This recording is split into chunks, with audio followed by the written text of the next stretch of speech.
Welcome one and all to the Pirate Podcast, starring your two favorite piratey boys, Blackbeard and his trustful sidekick, the Sparrow!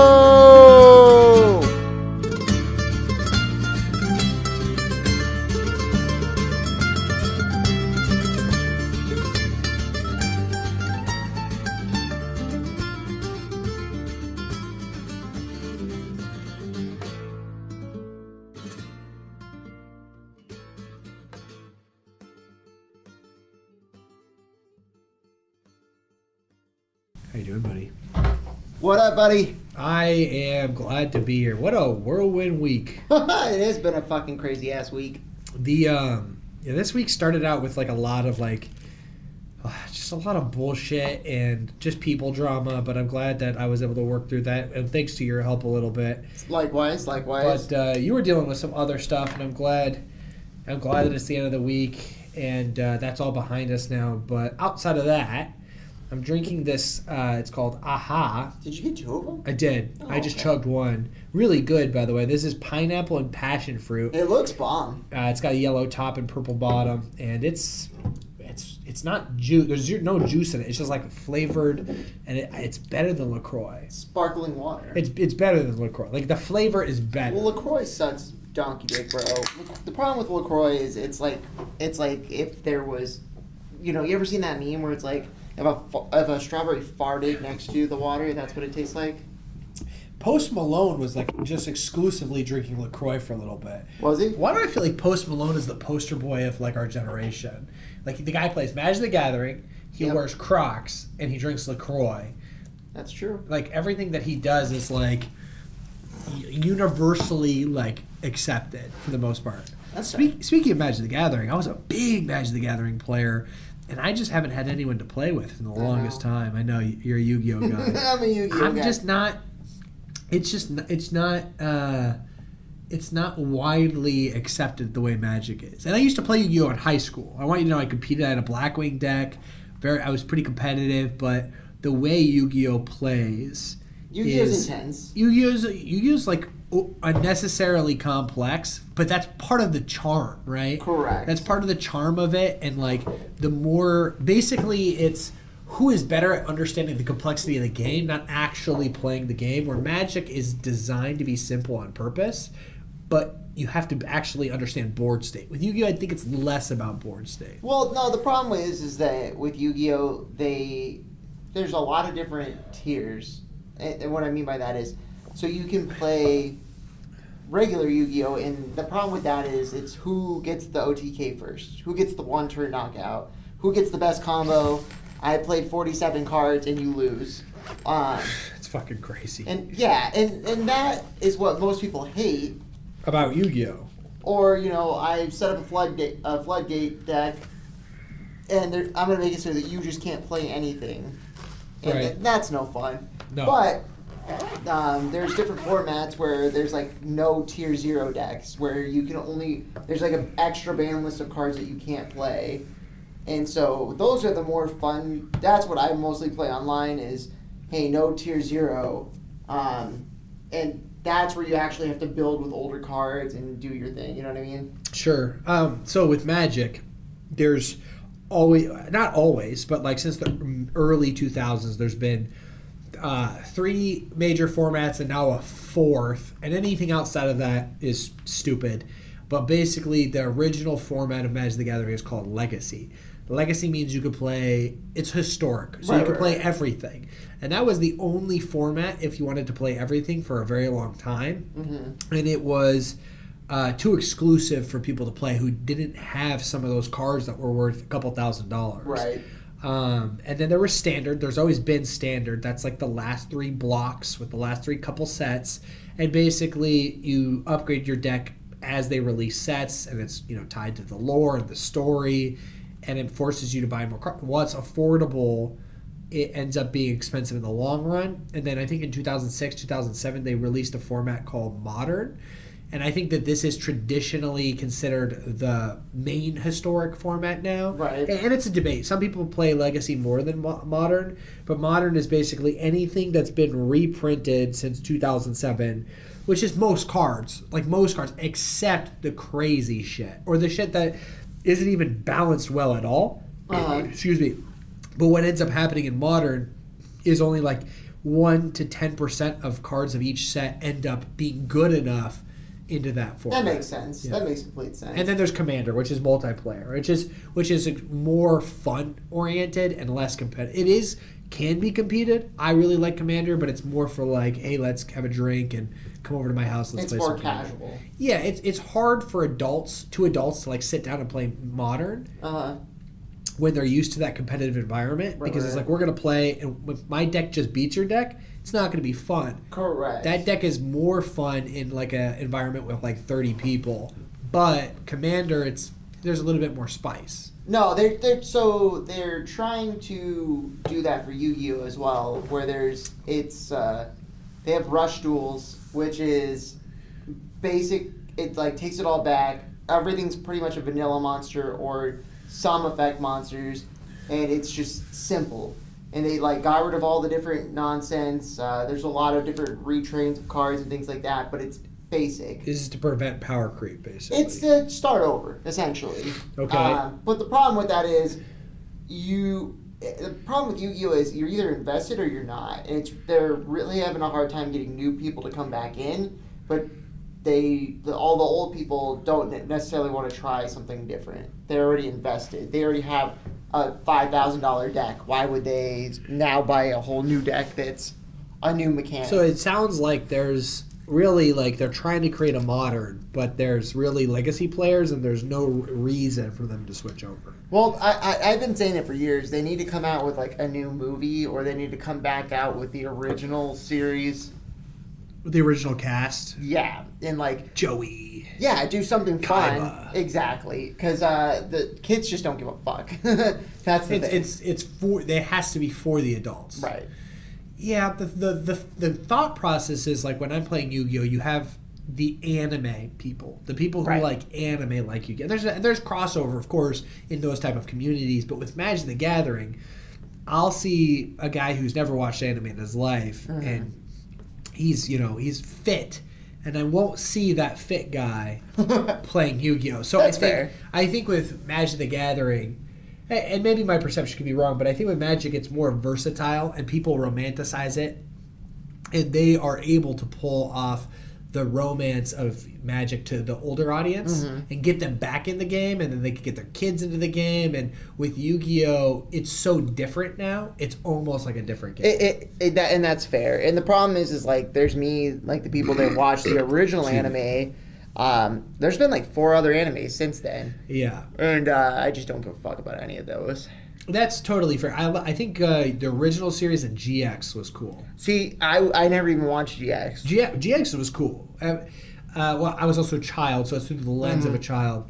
We actually, looking back, we probably had like really cool childhoods. We had Pokemon. We had great childhoods. Just coming out. Yep. Yu-Gi-Oh was just coming to the West. Dragon Ball Z was just coming to the West. Yep. What else did we have? We had Beyblades. We had Yu-Gi-Oh, Pokemon cards. We had Game Boy Colors, Game Boy Advances, PlayStation 2, San Andreas, GameCube. You're just hitting me with the nostalgia right now. I know. It's crazy. We had we had the best era. Because the eras before us were like Doom and like Quake, and that's got to be cool for them.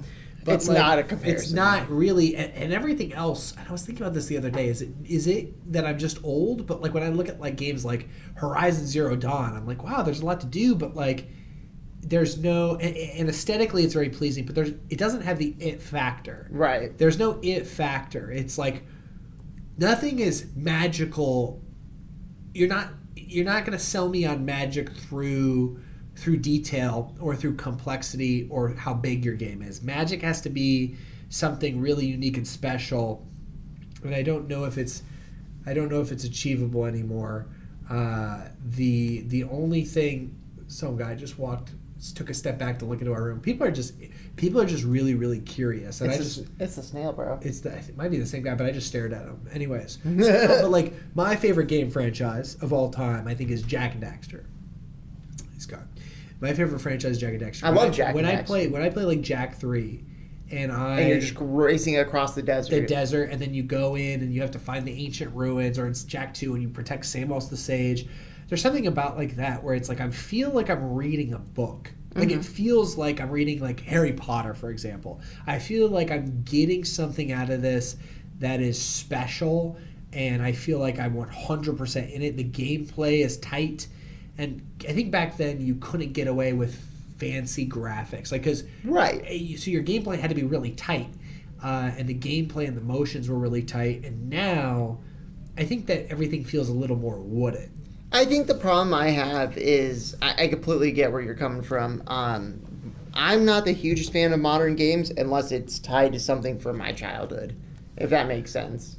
And I think that's fair. Part of me kind of wonders, is it just because I'm an adult now and like I just don't care as much, or part of me also goes, like you said, is it just new games are kind of wooden and Do you think it's because there's too many people working on one game, so a lot of people have different levels of energy or different concepts, and it ends up becoming a muddied mess? And when game companies used to be, back in the early 2000s, game companies had smaller crews, and because of that, it was easier to keep the narrative design in one, right? You know what I mean? Well, I don't have a PlayStation 5 or an Xbox Series X. I have neither of those. Right. My graphics card is old on my PC. I have a PlayStation 4. I have a PS4. I got a PlayStation 4 pretty late in the game, and I enjoyed Destiny. I think that was like one of the last games that I was playing on it, but the only video games that I realistically play to this day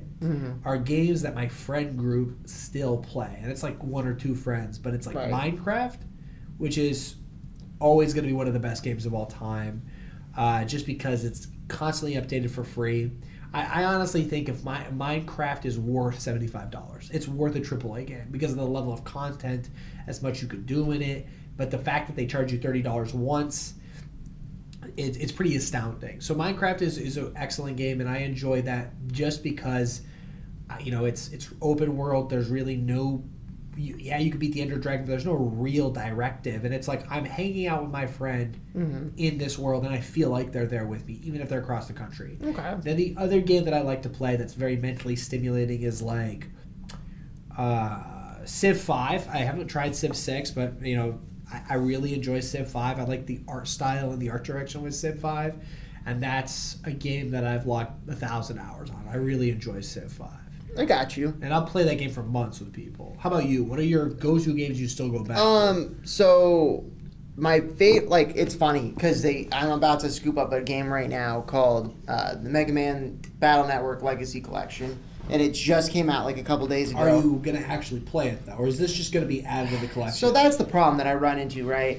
Right now, I have a bunch of games that I have bought, and I've probably played like 20 minutes worth up to maybe a few hours worth, but I haven't beaten any of these games. Does that make sense? No, I understand. You're adding them to your collection. You're collecting them.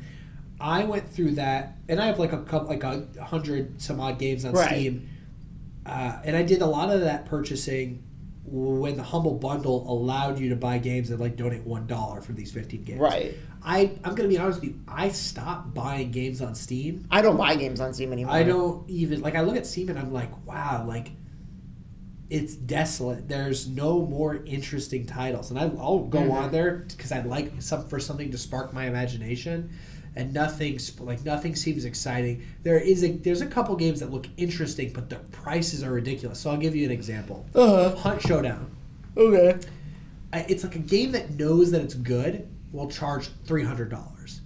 Wow. So I'll give you an example. So Hunt Showdown, if you don't get it on sale with all the expansions, it's a couple $100. The game looks very good, but it's not a game that I would invest in. And I understand people could say you could invest in it slowly, but I'm not interested in investing in a game slowly. I want the game all at once. Right. That's just because that's my generation. Same dude walked back again. And so he didn't do a backtrack, but it was just interesting. It was just snooping.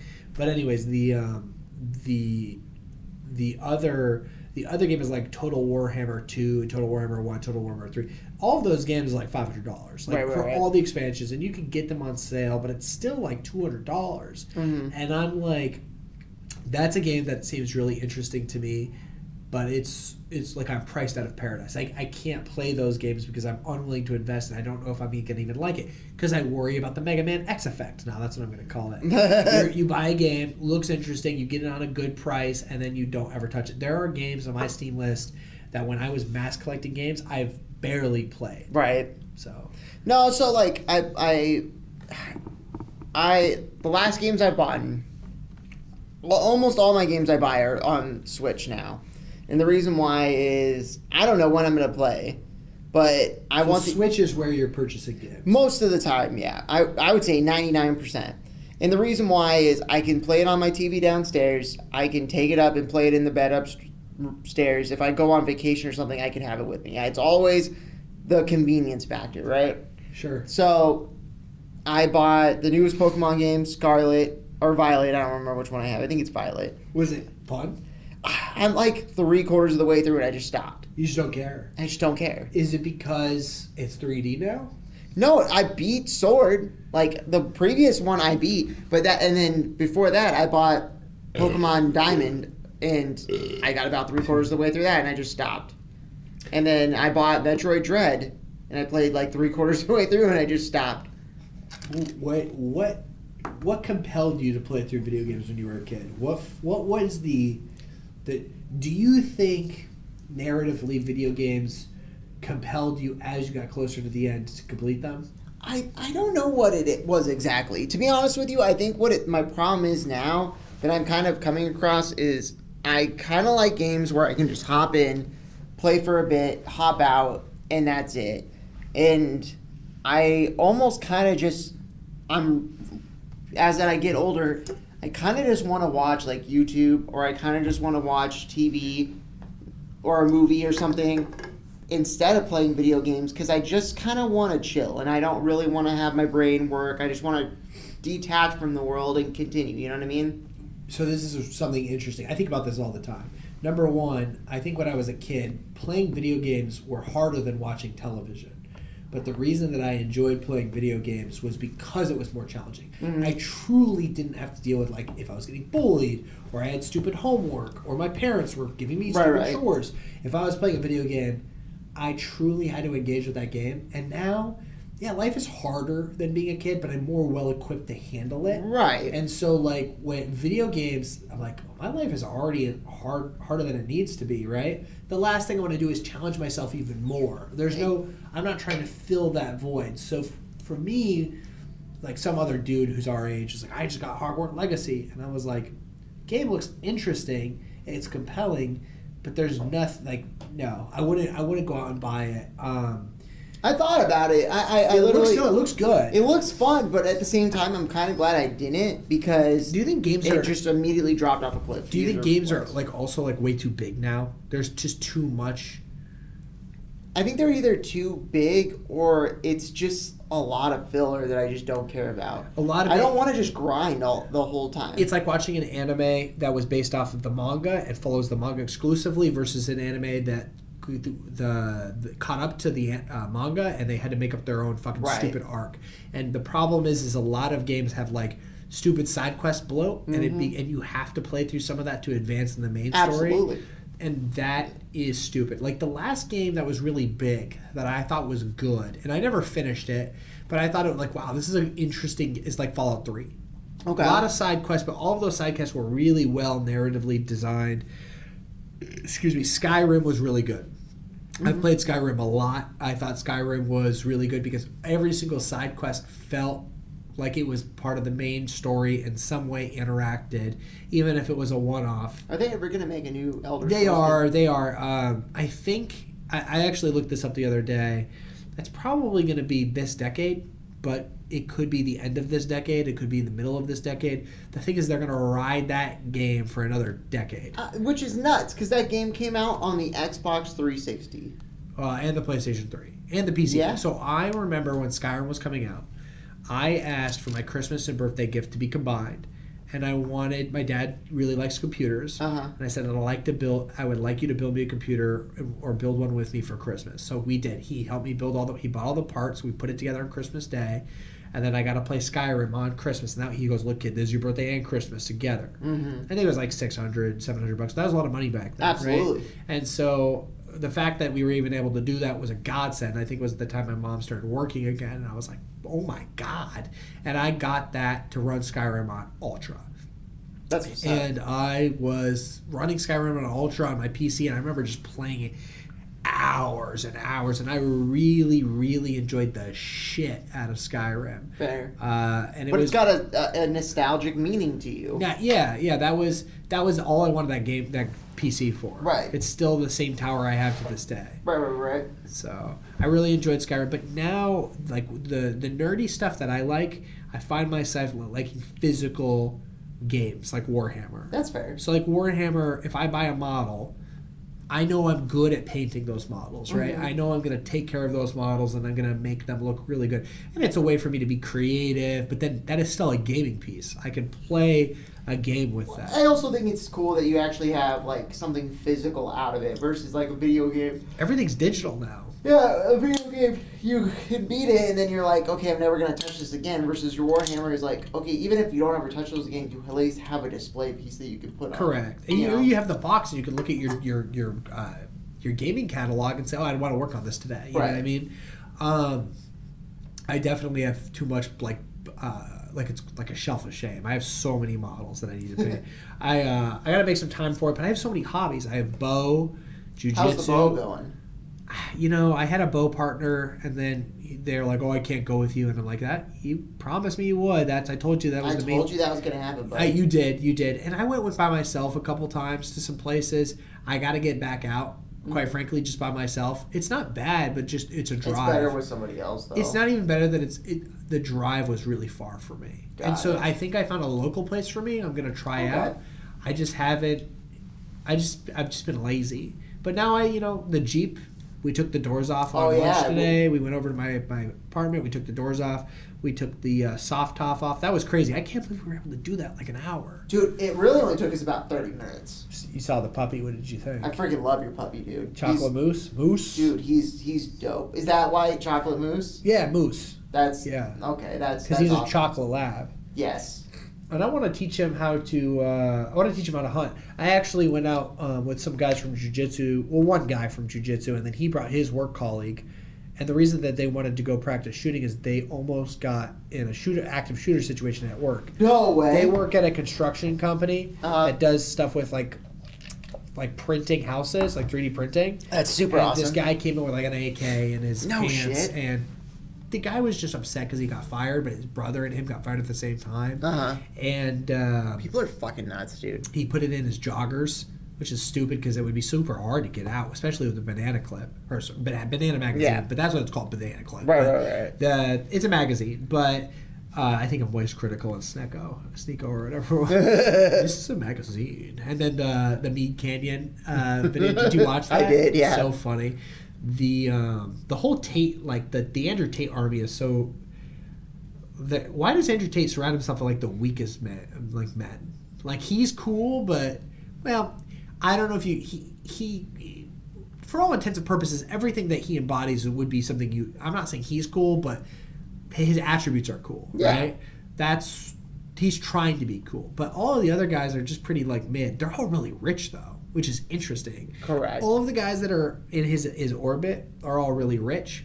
But anyways, the back to the AK. Sorry, I'm going off track. So they got the AK, and they were like, they got their nines out. They went to their truck, and it freaked them out. So they wanted to go shooting. And I was like, I want to tag along. So I went and tagged along with them. I got to shoot through my my pistol.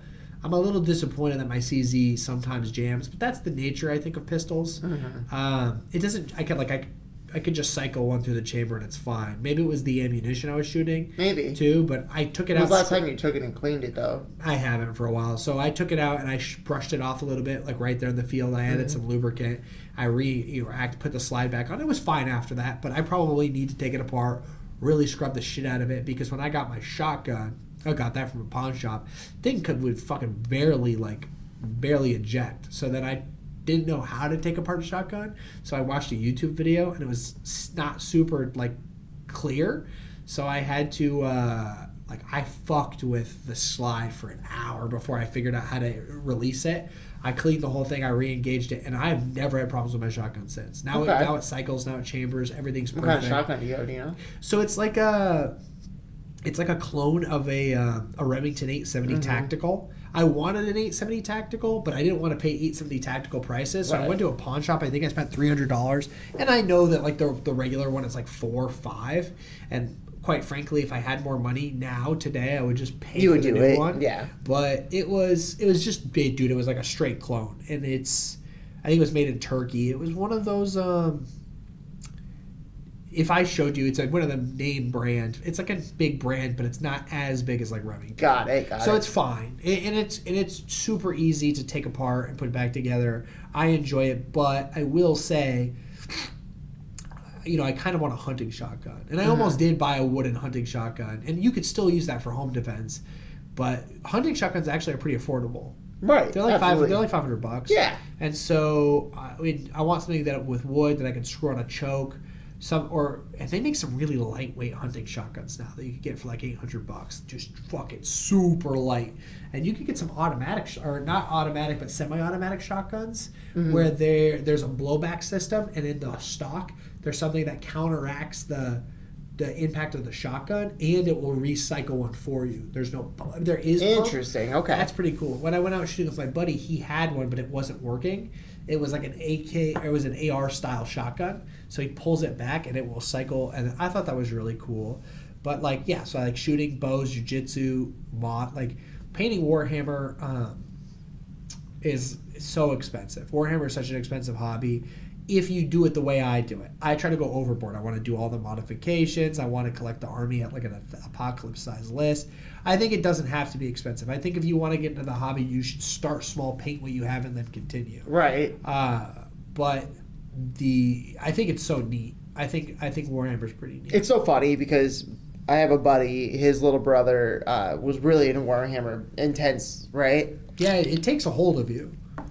But he was a terrible artist. Was it? It's hilarious because he was a really good artist, but for whatever reason with the Warhammer, he was a terrible artist. So all he did was take all those little figures and he painted them one color. Because then technically they were painted, and then he could technically compete. You can enter tournaments with it. Yeah, you have to like 3 colors. But what I don't understand... This was years ago. This was it's probably just one color back then. Right. What I don't understand, though, about that is you're going to spend like $50 for 10 dudes, right? Yep. Or even sometimes 5 dudes. Sometimes one dude. And you're going to spend $50 like one dude. It's 28 millimeters tall, right? And you're going to just fucking ruin it by doing a terrible paint job on it. I'm like... I don't know if those people should get into Warhammer. And what do you do with those folks, right? Like, who don't want to paint their models? Right. What do you do with those folks? There are people who can paint them for them. But painting models doesn't have to be hard. There's a whole YouTube community that breaks down the easiest way to paint models. I wonder if you could... You know how... you ever, take an Easter egg and...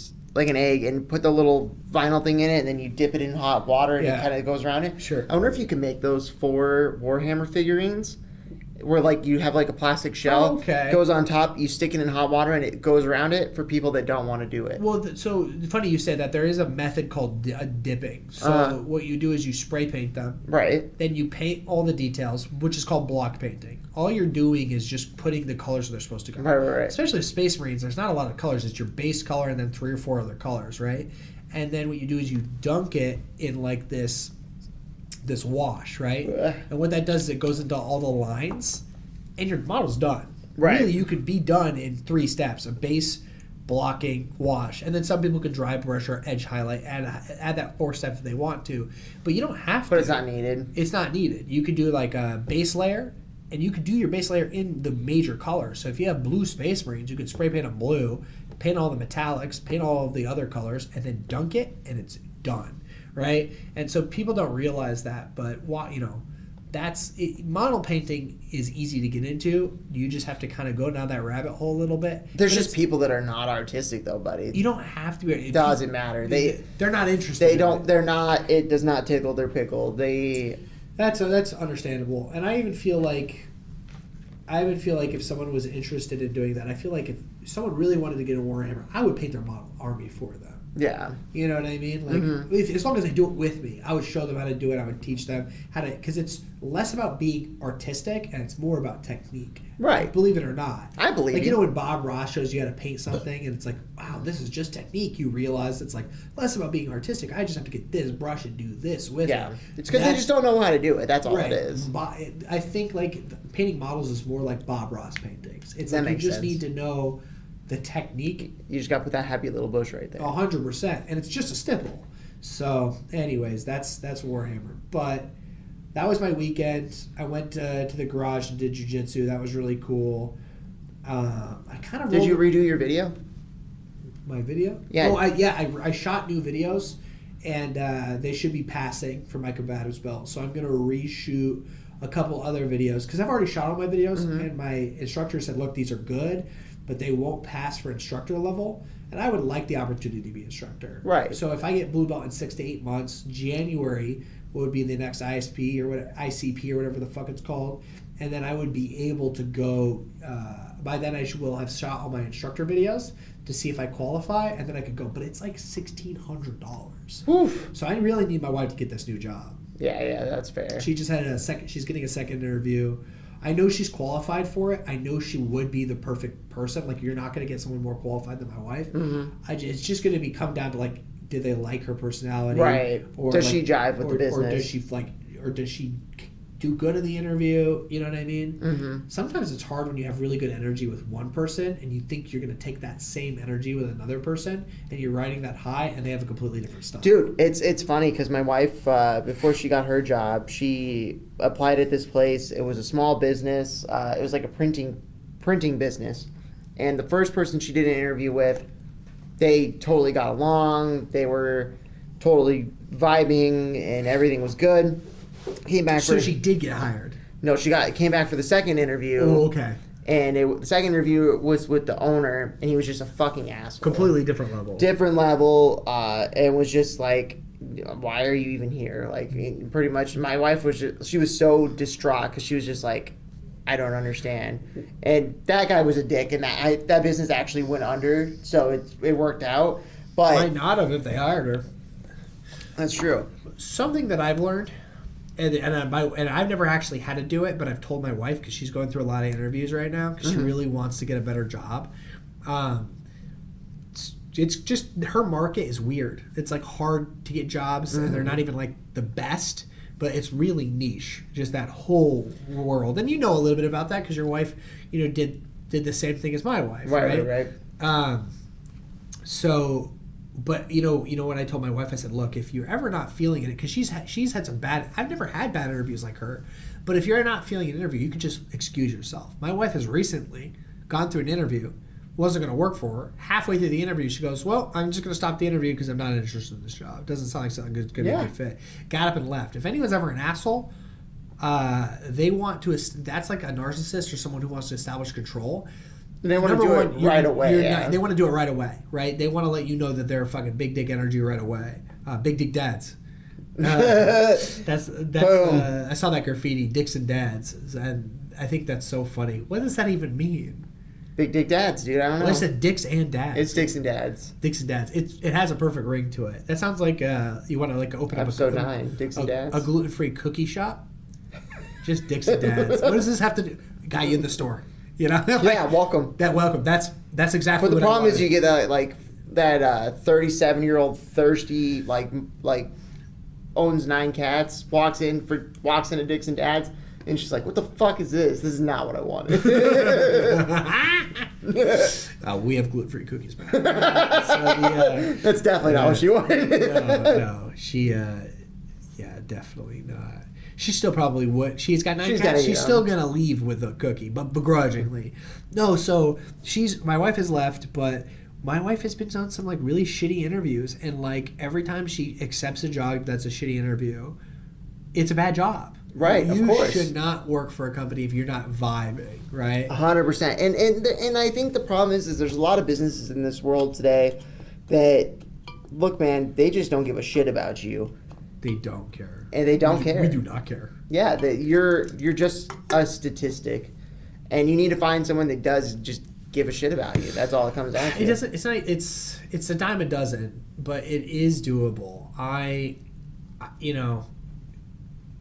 hope she gets this job, but at the end of the day, if she doesn't get this job, we'll be all right. Like, of course, she's going to keep trying. The markets are weird, though. It's strange that everyone is saying. My wife gets so frustrated because she goes, these boomers are saying, like, why don't these kids want to work?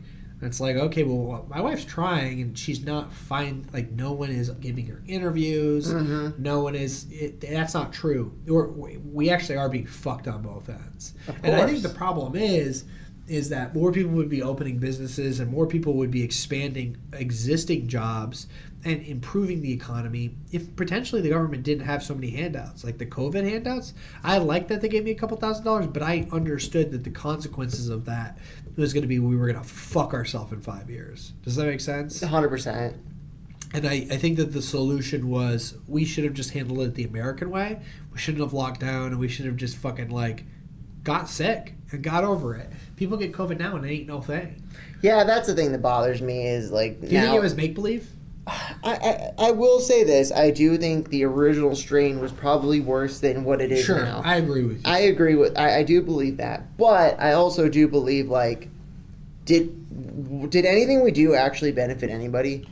And what I mean by that is, like, did the people that were not supposed to get COVID, did they not get COVID? Or did the people that got... What I mean by that is, like, all these restrictions, all these things, what was the benefit? Versus, if we would have done nothing, how many more people do you think would have died? That's the real question I have. Because I don't think it's much. I think everyone got COVID anyways. Right. I don't think there's one person who didn't test positive for COVID. I'm sure there is, but I'm sure it's like a minuscule... Are we talking 1%? Those are also probably the most healthy people. The people that you're not worried about getting COVID. The people you're worried about getting COVID probably got COVID. That's what I'm saying. On God. Or I'm sure there's some guy that never left his house ever, but I'm saying, but I want to know like percentage-wise. So out of like 100,000 people, did 100 people magically not get COVID? My thought process is like, well, let's do some math right now. Mm-hmm. I'm actually just genuinely curious. I'm going to do some math. Hey Siri, what's the population of the United States? It's 332 mil. Okay, what is the so put that number in your calculator. Okay. 332 million? Yeah. Hey Siri, what's the lethality of COVID? I want the percentage. I don't want the numbers because they always skew that shit. Well, the problem is with it is too is like, okay, if I have stage 4 cancer and I'm gonna die in 2 months and COVID took me out, you know what I'm trying to say? Like fatal cases is 3.4. So it's but that's of people who caught it. I would like to know what percent. And is that's not of the United States, is it? Yeah, that's weird. I'm pretty sure that what is the survivability rate of COVID? What's the survivability of COVID? Hold on.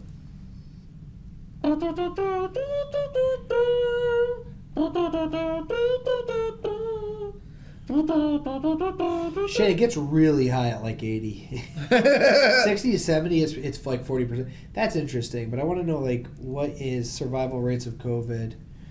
I'm pretty sure it's like 99%. Let's just say, let's be generous, because I know it's more than 99%. It's like 99 point something. But let's say it's 99% overall, right? Uh-huh. So then take that number and subtract 99%. Okay, 1 second.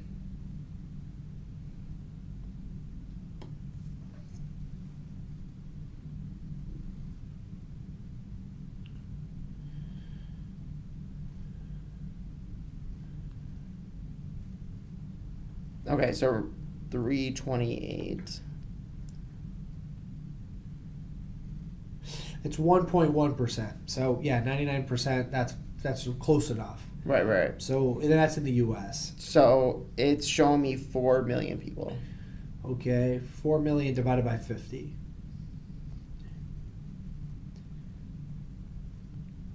$80,000. So that's 80,000 per state. How? Hey Siri, What's the population of Arizona? It's like 5 million. 7 mil. 7 million. That's nothing, bro. Hey Siri, how many people die every day in Arizona?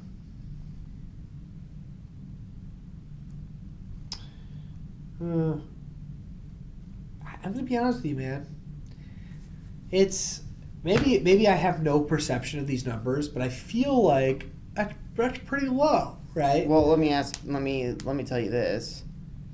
Ask her how many people Die a year? die of the flu each year. Hey Siri, how many people die of the flu each year in Arizona?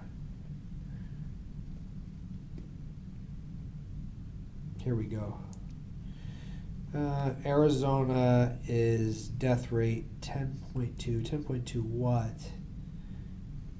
932 people die every year in Arizona. Okay. That's a lot. That actually is a lot. More. Right? Well, 932 versus 10,000, or what was it? 50,000. So it's like times 50. But was that... But that was over 2 years. 725,000 people die every year from mosquitoes. 7,000? 725,000. Okay, so like... I just think like it was a little extra, personally. And that was over several years. I'm not doubting that it was something, but I just don't know if we did anything that benefited I it. I also think potentially wokeness had a big thing to play. Of course, wokeness is driving me nuts, bro. I think wokeness. BuzzFeed just went under. Did you hear? That's what you were saying. That is the good news. BuzzFeed just went under. You know what though? Go woke, go broke. You know, at the end of the day, my favorite thing about BuzzFeed, this is ironic, is that when they tested their T levels, every single one of those guys in BuzzFeed had elderly man levels. I believe that. Which doesn't surprise me at all. But what's interesting is like if you feel off, go get checked. Like you're doing the right thing. Right. Oh, Monday. I should get my results on Monday. Are you excited? I'm very excited. We're gonna see where we're at. The difference is you're gonna go supplement though. You're gonna fill in the gaps. I think those guys are like T. That's toxic masculinity. That's the T in toxic. They're not gonna go fix themselves. No. The problem is do you think that affects their writing in some way? Of course. 100%. I'm very curious, and I guess you could find out, but I'm very curious to see what the correlation of somebody that's trans, how do I say this? Like transgender and low T levels? Yeah. Like 100%. If somebody who has those thoughts, doesn't even necessarily did a transition or anything. They have gender dysphoria. Yes. Okay. Versus their T levels. I bet you that they're not regulated well. I bet you they're off a little bit. I bet you some hormone is off. I do think genuinely. So it's interesting when you give testosterone to like a female, genetically female, right? Mm-hmm. They feel better, and the problem is anyone feels better when you add testosterone. Of course. Females have more testosterone than estrogen in their body. Estrogen, we don't have that much estrogen. Correct. They're like, I don't even think we produce barely any estrogen. They produce lots of estrogen, but they produce more testosterone than estrogen. But they have less testosterone than us. Uh-huh. The thought process is the difference between them and us is they have estrogen. We don't. But they still have testosterone. They still need that chemical substance to build and develop muscle mass, right? Correct. So when you give them testosterone, their body knows what to do with it. Have you heard about this swimmer? What swimmer? There's a trans swimmer that's breaking all the records. I think so. I don't personally care, but just I think the sport, I have the same. Leah Catherine Thomas. I have the same thought process as Joe Rogan on this. Like Joe says it perfectly. He goes like, these people are fine, but it's not fair in sports. No, it's not, and that's the thing that pisses me off. There's a dude, looks like a dude, bald, beard. Just to prove a point, he joined a women's powerlifting match, and said he identified it as a female. I told my wife the other day, I'm like, with everything that. This is the conservative part of the podcast. This is the Pirate Conservative podcast. Welcome to the Pirate Conservative podcast. I told my wife the other day, like, the way everything's going, pedophilia would be legal. Like, the age of consent is going to go down to the point where it's disturbingly low. Why is it going down? Well, hold on. And she said, there's no way. And I was like, dude, that's what's next. And she goes, she thinks I'm a conspiracy theorist. I was like, look, can't you see that this is all to demoralize us? This is all active measures. Everything that's happening is to really destabilize everything. And I'm not saying this stuff can't naturally occur over a period of 50 years, but the rate at which we're going is, it's, what's the word I'm looking for? It's bullshit. It's not real. It's pseudo. It's like the water, bro. It's a pseudo. What is it when you take something that's not real? Placebo. It's like a placebo. Like we're not really actually adapting culturally. Like something is augmenting the rate at which we're progressing. And I think the internet is the carrier of that. Mm-hmm. But I don't necessarily think it's human beings are genuinely this stupid. I do think that there are. Well, I think it's the fear of backlash that if you stand up against it. Yeah, I think it's other countries, and I think that there's people are making money off of it, and it's just. I think that we're our own problem. We're our own propaganda machines, and we love it. We love the discourse, and I think that that's how they get us. They throw this at us, and it throws us off the track. Like we can't really smell what's going on. That being said, though. I did see some posts that the UN is considering lowering the age of consent. I don't understand that. That guy just totally looked in at us, like really just like he was a big dude too. So nice. I just smiled at him. So, yeah, that was odd. There's a lot of traffic now. There is. Are people allowed to look at us? Yeah, why aren't they allowed to look at us? Dude, he like got right up on that window and like. He's probably like, "What's in this room? Oh, there's people in this room." Yeah. So. It's fine. It is fine. We're allowed to be here. Yeah, no, time out. This is work. We're working right now. Obviously, this is our real job. Correct. So that's my thought process. But that guy was in charge. Was he wearing a uniform? No, but you could just tell. You know. Yeah, it's fine. He probably drew the snail. Yeah. I wonder if we're gonna have to relocate. I thought about this. If we do, then that's fine. I do want to talk about the traffic now. There is traffic. This is like a special little room. I know it's not. It's unfortunate. Do you even think like? Do you think I should just get something to cover the glass? You know what you could do, and no one would question it. If you got like in the other room that has glass but it's frosted, you get something to frost it, and no one would question it or take it down. Dude, should I get the fake snow and just put it up? You may have someone open the door and say sorry and close it, but I think that... See, I'm thinking we just get some, like, colored paper. Like, I go to the store. You get, like, window tint. What about the other building? I haven't been in the other building. Ever? There's so many more rooms. There's so much more people, though. No, I think... It's more open. I think you're wrong. I think that this has so much more traffic because that room is like the main room now. Well, maybe we just need to go look around this building, but maybe on the other side. You think there's another one of these? Yeah. We may have to go because this building is slowly being filled. Yeah. So just so everyone's aware, we're in the new building. In the deep blue. In the deep blue. And we're you know what this room is? What's up? This is our dinghy. No, this is our treasure island. This is our treasure island. And this is our hideout on Island of Snails. And the problem is there's more trade ships that are going. That's exactly it. And it's just like we may have. It was the Panama Canal, and now. Right now, there's like a lot of. They're open for business. Right now, there's a lot of traffic and cargo ships going by, but yeah, and we're not doing anything wrong, but it's just interesting, and this is like meta for the podcast. Them listening into this, yeah, because I'm just reflecting on it real time. That guy was like looked at me, and I smiled, and he didn't smile. I was like, damn, dude. I wonder if he said anything like, we're simply just recording notes. Yeah, we're allowed to do that. Of course, there's nothing wrong with that. No, we're listening to phone calls right now. Off the recorder. That doesn't even make any sense, but no one's gonna question it. Yeah, 100%. So, yeah, I just don't know what's happening with society, and the sooner I can get my wife to get a better job, and I can get promoted, and I can save some more money, pay off my credit card, pay off the Jeep, is the moment The that Jeep looks good though. We took off the doors. I can't believe we did that. Well, we don't do very much, do we? We do what we actually are really good at our jobs. We get all our work done really soon. What we don't do, you know what we don't do? We don't pretend to like that we're working all day. Yes. We actually do the amount of, how much work would you say you do here? I do about 15 minutes of real work here. Given a week, I get about, no, it's in a week. Yeah, so, but here's the thing is, like, I feel like I get all my work done. I do everything I need to do. I delegate everything I need to delegate. And then I dip.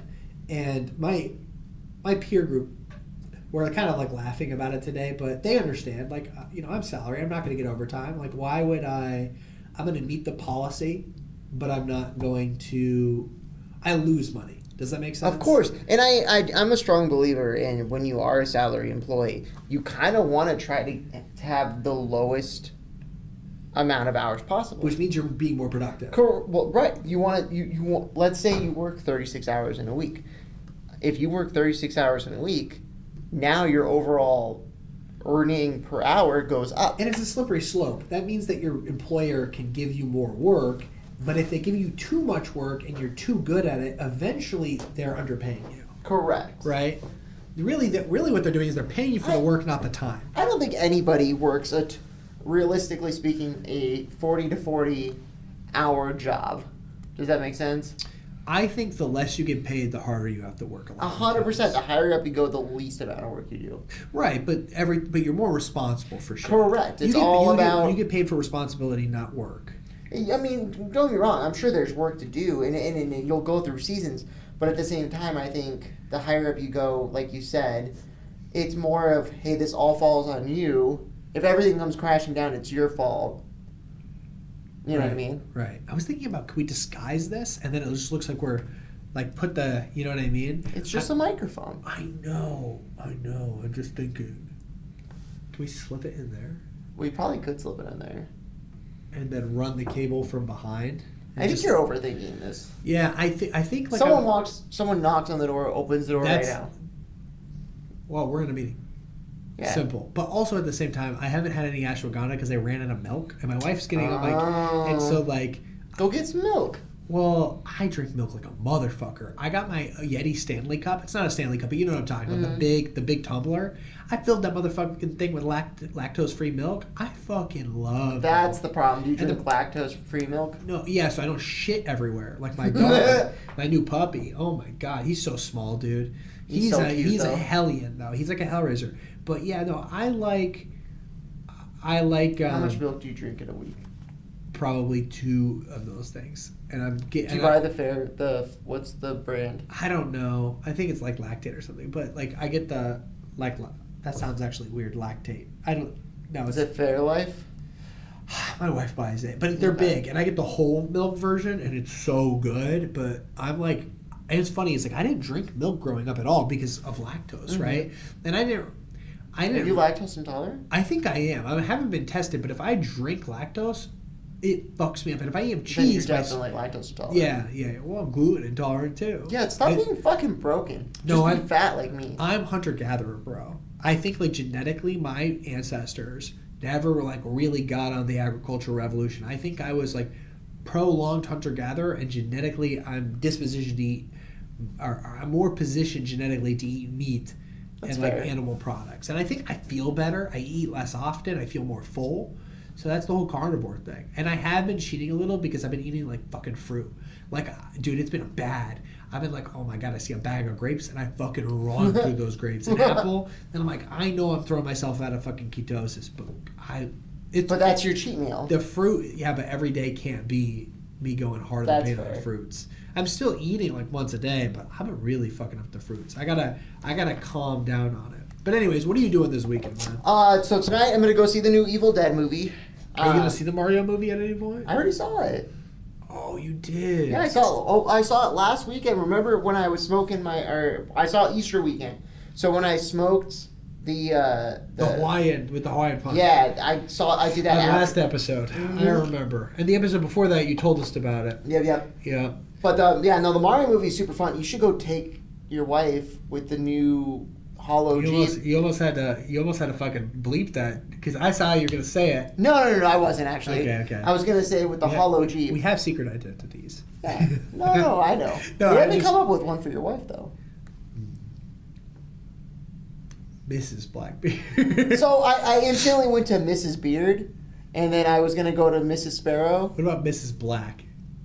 So it's so funny that you say that, because I haven't had a chance. Did you open that message I sent to you? When? Today. Well, let me see. You know I'm so bad with text messages. I know you are. It's fine. The meme? No, I haven't. I'm getting more of a seared bite on the Impossible Ball. Did you do text to speech so you're saying? I did. So you're him saying. So I might try this when we get home. So you might be this guy, seared bite and I might. That's exactly what I want you to fucking do. If you could do that for the whole thing.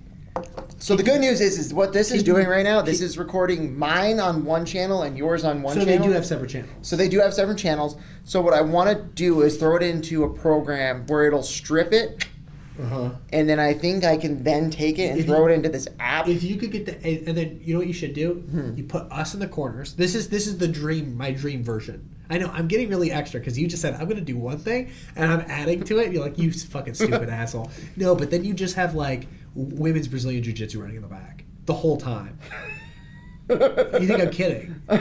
I'm not. Or just women's Brazilian car Jiu-Jitsu. What I really want to do is just take the whole video. So what I really want to do is find a way to make it so that, and I think I can do it. Or wipe out. I don't know.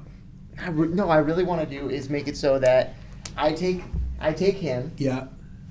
I make myself somebody. I'm thinking Yami Yugi from Yu-Gi-Oh! Yes. And I put us, and I'm gonna make a studio, like a fake pirate podcast studio, wow. and put me on one side and you on the other. And then we'll make a TV in the background. And that's every what's playing the episode, video? something's different. Yeah. Just the whole video's playing. Yeah. If you could do that, you change the game. And then if you do shorts with that as the image, people will be like, oh, I got to go see what the fuck this is all about. This is ridiculous. I'm hoping. That's fucking wild. So I'm gonna mess with it this weekend. I'll let you know. There's no reason you can't do that. At least just for the next episodes, getting our avatars in play. Right. Our VTubers, if you will. Yeah. Yeah. Well, I keep telling Dread Pirate that I want to be VTubers, and he's like, "Please, I don't want to be a VTuber." But like, I was going about this unnecessarily. I was doing Dread Pirate. We don't need to move. That's enough. I think that looks fucking amazing. Hold on, let me watch it again, because I'm so impressed with this. I'm getting more of a seared bite on the Impossible Whopper. That's so good. So dude. so come here, because this will be you. Obviously, this is gonna be you. I'm gonna hit record on this. Okay. This is all live, just so everybody knows. This is the behind the scenes bullshit. I'm gonna hit live, and I just want you to say anything fun. Ready? 3, 2, 1, go. Anything fun. I know you wanted me to say anything, Nope, but I said it's all anything good. fun. No, Anything fun. Oh, that looks great. Can you upload Yamayuki? yeah, I can. I'm gonna do that right now. With the Millennium Puzzle. You should get it while his hair is being blasted back for no reason. I was gonna go with this one. I'll show you. Not the Pharaoh, though, right? No, it was gonna be this one. Him is like... Oh, transform Yagi? I wanted you to do like... Little Yugi? Yeah, I like him more. Okay, I got you. But while his hair is floating back in the intro... Here, I'll show you what I'm talking about. This is what I'm fucking talking about. But Okay. When he's standing, right before the shadow splits the two, you know what I'm talking about? Yeah. Yu-Gi-Oh! Digital monsters. We really had the best childhood. There's really no one else like that, because capitalism was like the 90s was like the last great era, right? And like capitalism was in full fucking throttle. And What do you it was think of this carrying one? them. That's pretty good, but don't you want like a background? Well, no, because I wanted to have no background. Oh, now I don't want a background. Well, yours is a little more difficult. No, I know that. Can I just... It can't be this one because his mouth's open. That's the problem. That's the exact one that I wanted. know, but his mouth has to be closed. Does it really? Yeah, it makes a difference. Oh, what about this one? Oh my god. How are we looking at time? We're at an hour. Nice. Yeah, man. Yeah. We're right in an hour. Well, I think today we had a good episode. 20. How many subscribers do we have? So let me check, because the last time I checked, we were just shot up. Hang on, out of nowhere. Let's see where we're at. Let me take a look. Our analytics are popping, bro. So we are at 28. What? How did that happen? We're still growing. But what I don't understand is like how. What do you mean? I'm just amazed that it's because our views have been going up. So like this morning we had 17 views on this podcast. On last week's podcast. Now we're up to 21. It's just been going up. How like on the last video that we spent on episode 8, what percentage did people listen all the way through? Can you see that on the analytics? I think so. I'd love to see. All right, let's take a look into the analytics real quick. This is the behind the curtains scene. We went from the conservative part of podcast to behind the below the decks.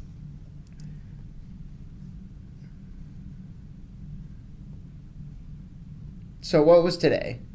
Or what is today? 21st? The 21st. On the 17th.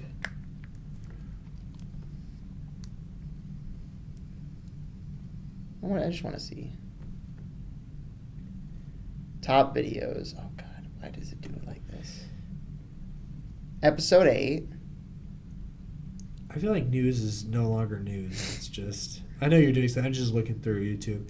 I feel like news is just, at this point, just fucking like media. Oh, have you seen Sam Hyde's Fish Tank series? It released, and the day it released, I signed in and I made an account.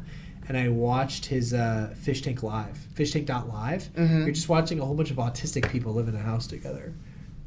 What? It's all live, and you could spend like $300 to take away one of their beds for the night. Yeah. It's goofy. It's goofy. That's so funny. And Sam Hyde is the moderator. I just had to throw that in there. Okay. It's kind of boring. So I have the analytics. Okay, let's take a look. Average view duration is 5 minutes. I'm okay with that. Well, is that also calculating the shorts? It is. Well, that's booty because now you. No. I'm looking. So I'm looking directly at episode 8. But episode 8 is the new episode. Well, but here's the thing. So, but, episode 8 is the newest episode. So 4 minutes and 29 seconds is the average view. I think that's what that's. Well, saying. I guess if you have one people who watch for 10 seconds, one person watch for the whole hour. Right. But here's the thing. So if you actually look, there's a huge little spike right here. What is that? So I would say 27% of our audience is making it like to almost the end of the video. Does that make sense? Yeah, that does make sense. So that's all that really matters to me. But let me go look at some other episodes. I think I can get some more data. Well, do you feel like that we shot up in views from this recent episode? I think so. Yeah, we're doing good, buddy. We are doing good. I'm proud of us. That's all I'm saying. What happens if we make it to 100 subscribers? That's the goal. I'm hoping we'll be right now, that's like the only, like, that's what I'm saying. I want the triple digits. Then we'll want the 4 digits. Correct. So my goal is hopefully we get to 100 subscribers by the end of the year. I'm hoping we get to 100 subscribers by like June. You think we could do that? You think that's even possible? I do. Wow. I can't even imagine. Like, I think it's amazing that we even have. We have 26 people that consistently are and half of them are half of our views are consistent views. Oh no, bro. Look at our views. Like legit, if you look, so we have 26 people subscribed to us, right? What percentage of our subscribers come back and rewatch our videos? Does it say? That's a good question. That is a good question. I know it said audience. Let's see here. Returning viewers, new viewers, unique viewers. So you want to? I know we looked at so 90% of our people are male, 10% female. I think that's common for YouTube. Correct. 80% is from the United States, 2% Canada, 1% Australia, Nice. 1% Brazil, 1% United Kingdom. We do talk a lot about Brazilian Jiu-Jitsu a lot. That's fair. Do you think that that's how it picks up in the I think algorithm? it does. 99% watch with no subtitles, 0.2% watch with subtitles. Didn't even know I had subtitles. 40% of our views come from subscribed viewers, and 59 comes from non-subscribed. Huh. So we're actually getting a lot of people watching that aren't subscribed. Listen up, guys. If you want to join the pirate crew, Yeah, you got to please. subscribe, hit that like button, add a comment, email us. Email us at what? PiratePodcastChannel@gmail.com. And hit that bell when you join the crew. Absolutely. And I'll make everyone a promise. When we get to 100 subscribers, I want to get some merch. And I think we should do a giveaway. I think we should too. I'd love to do a treasure hunt. What do you think? I would love to do a treasure hunt as well. But let's just start small. So Eventually, we're gonna do a treasure hunt. Absolutely. But if I think I want to get a hat made and some stickers and some things like that. So if we get to 100 subscribers A shirt. and a shirt, I think, yeah. I could draw us the logo. I could draw it all. So when we get to 100 subscribers, I think we'll do a giveaway. I think we'll send one person who has the best top comment. Yeah. And Some merch. Some merch. I think that's a good way to do it. What do you think, bud?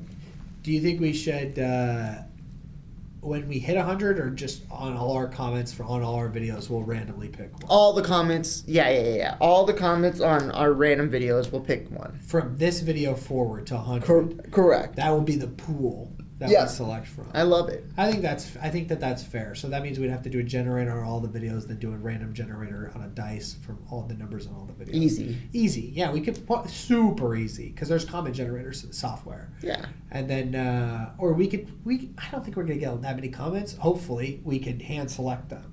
Yeah. Well, the most liked will probably. Yeah, we'll figure out. I think we should hand pick it. Our favorites. I think so. We'll do a random one, and we'll do one hand pick. I like it. A fan favorite. Yep. Our favorite and random. So 3 people. I love it. I love it as well. Well, I am excited for this weekend, and I'm excited to hit the Pirate Podcast next weekend. Sparrow, it's been a pleasure, just chatting with you and hanging out with you today. This is our real job, buddy. This is our real job, and we'll see you in the next one. Sounds good. Have a good one. Thanks, everyone.